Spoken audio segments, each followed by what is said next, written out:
Hulagu Khan की मौत का इबरत अंगेज़ वाक़या। दुनिया का ज़ालिम वहशी तरीन इंसान हलाकू खान अपने घोड़े पे शान से बैठा हुआ था। चारों तरफ तातारी अफवाज की सफ़े खड़ी थी। सबसे आगे हलाकू खान का घोड़ा था। हलाकू खान के सामने कैदी मुसलमानों की 3 सफ़े खड़ी की गई थी, जिनको आज हलाकू खान ने अपने हुक्म पर कत्ल होते देखना था। फिर वो ज़ालिम बोला, इनके सर कलम कर दो, और जल्लाद ने लोगों के सर काटने शुरू कर दिए। पहली सफ़ में एक की गर्दन गई, दूसरे की गर्दन गई, तीसरे चौथे की। पहली सफ़ में एक बेकसूर गरीब कैदी, जो कि अपने घर का वाहिद कफील भी खड़ा था, वो मौत के डर की वजह से दूसरी सफ़ में चला गया। पहली सफ़ का मुकम्मल सफाया हो गया। हलाकू खान की नज़रों ने इस बूढ़े को देख लिया था कि वो मौत के खौफ से अपनी पहली सफ़ छोड़कर दूसरी सफ़ में चला गया था। हलाकू खान घोड़े पे बैठा हुआ, हाथ में ताकतवर गुजर लिए उछाल कर इससे खेल रहा था, और मुसलमान के कत्ल का मंजर देखकर इस खेल से खुद को खुश कर रहा था। जल्लादों ने दूसरी सफ़ पे तलवार के वार शुरू किए। गर्दनें आन की आन में गिरने लगी। जल्लाद तलवार चला रहे थे और खून के फुवारे उछल उछल कर ज़मीन पे गिर रहे थे। इस बूढ़े बाबा ने जब देखा कि दूसरी सफ़ के लोगों की गर्दनें कट कर इसकी बारी जल्द आने वाली है, तो वो भागकर तीसरी सफ़ में खड़ा हो गया। हलाकू खान की नज़रें जमी हुई थी कि अब तो तीसरी सफ़ आखिरी है, इसके बाद ये छुपने की कोशिश करेगा। इस बेवकूफ़ बुड्ढे को मेरी तलवार से कौन बचा सकता है?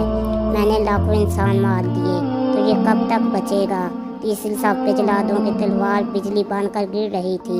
हलाकू खान की नज़रें मुसलसल इस बूढ़े पे थी कि कैसे वो बेचैन होकर मौत की वजह से बेकरार सफ़ के इंसानों की गर्दनें कट रही थी। जल्लाद बिजली सी तेज़ी से इस बूढ़े बाबा को पहुंचा। हलाकू खान की आवाज़ गूंजी, रुक जाओ, इसको अभी कुछ ना कहो।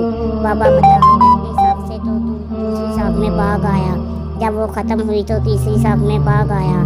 बाबा अब बता, पीछे तो कोई और सफ़ भी नहीं, अब तू भाग कर कहाँ जाएगा? अब तुझे मुझसे कौन बचाएगा?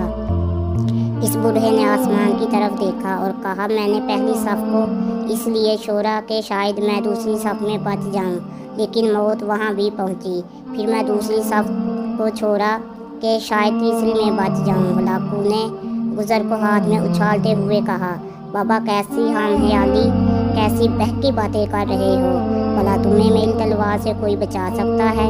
बूढ़े मुसलमान ने ज़मीन आसमान की हर चीज़ मालिक इस वाहिद ला शरीक रब पर इंतहाई यकीन के साथ कहा, वो ऊपर वाली ज़ात अगर चाहे तो कुछ भी हो सकता है, और अगर वो चाहे तो मुझे तुझसे बचा सकता है। ऐसे बचा सकता है? हलाकू खान ने इतने तकब्बर में आकर कहा कि इसके हाथ से गुर्ज गिर पड़ा। हलाकू खान चाबुक दस्तियार, होशियार, जंगू और चालाक इंसान। हलाकू खान घोड़े के ऊपर बैठे बैठे गुर्ज को उठाने के लिए खुद को झुकाया। ज़मीन पे गुर्ज गिरने से पहले वो इसे हवा में पकड़ ली। इसी कोशिश में हलाकू खान का एक पाँव रकाब से निकला और वो अपने नीचे गिर पड़ा। हलाकू खान का घोड़ा इतना डर गया कि वो भाग निकला। हलाकू खान ने खुद को बचाने की बड़ी कोशिश की। लश्कर भी हरकत में आ गया, लेकिन घोड़ा इतना ताकतवर था कि किसी के काबू में ना आया। वो हलाकू खान को पत्थरों में घसीट घसीट कर भागता रहा, यहाँ तक कि हलाकू खान का सर पत्थरों से पटक पटक कर इस कदर लहूलुहान हो गया कि इसकी रूह चंद ही मिनटों में अपने तकब्बर भरे वजूद को छोड़कर जहन्नम रसीद हो गई। लश्कर ने जब ये इंतहा कोशिशों के बाद हलाकू खान के ताकतवर गुजर घोड़े को काबू किया, इस वक्त तक इसका सर बुरे तरीके से कुचल चुका था। हलाकू खान का लश्कर इस बूढ़े से इतना खौफजदा हो गया कि लश्कर ने इसे जानबूझकर नज़रअंदाज कर दिया, और बाबा बड़े आराम से पैदल ही अपने घर की तरफ चल पड़ा। मजलूम की आह से डरो, क्योंकि जब वो अल्लाह से रजू करता है तो कबूलियत बहुत दूर से इसका इस्तकबाल करती है। ये तहरीर तमाम अहले ईमान खुसूसन कानून इंसाफ के रखवालों के लिए है। अल्लाह अकबर, सुबहानल्लाहि व बिहम्दिही, सुबहानल्लाहिल अज़ीम।